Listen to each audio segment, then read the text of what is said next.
माझे नाव भागवत रामसिंग निकम, राहणार रोजी मालेगाव तालुका। माझी आई एक नौकार हॉस्पिटलमध्ये कायम येत असते।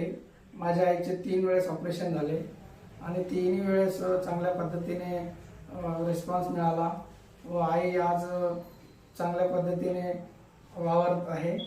तसेच त्याआधी माझ्या वडिलांचे पण एक 10 वर्षापूर्वी मॅडमांकडेच ऑपरेशन झाले होते 18 टाकासनं, तर ते सुद्धा खूप चांगल्या पद्धतीने झाले व वडील काही कारणास्तव अटॅक आल्यामुळे ते वारले आता। पण मॅडमांचं सांगायचं म्हटलं तर मॅडमांचं समजून सांगणे, परत स्वभाव चांगला। मॅडम कधी म्हणजे कायम आपल्याला जरी कमी वेळ असला तर मॅडम कायम वेळ घेऊन ओपीडीच्या वेळेस समजून सांगतात व समजून घेतात। कधी कधी असं होतं की पेशंटला सांगता येत नाही, पण मॅडम समजून घेतात की पेशंटला काय होत आहे। तर मॅडम जे सांगतात ते आपल्याला पटतं आणि जे पेशंट सांगतात, उदाहरणार्थ माझी आई, की माझ्या आईला समजत नाही की मला काय होत आहे। ज्यावेळेस मॅडम समजून घेतात त्यावेळेस असं वाटतं की आई वेगळंच सांगते आणि होतं बरं काय होतं वेगळंच होतं।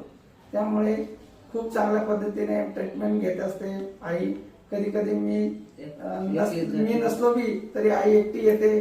त्याच्यात मॅडमचा जो स्टाफ आहे तो पण चांगला आहे, सर पण चांगले आहेत। त्या हिशोबाने खूप चांगल्या पद्धतीने आईच्या तब्येतीची काळजी घेत असतात आणि मला मॅडमांबद्दल खूप अभिमान आहे। एवढे म्हणून माझे 25 ओके, थँक्यू।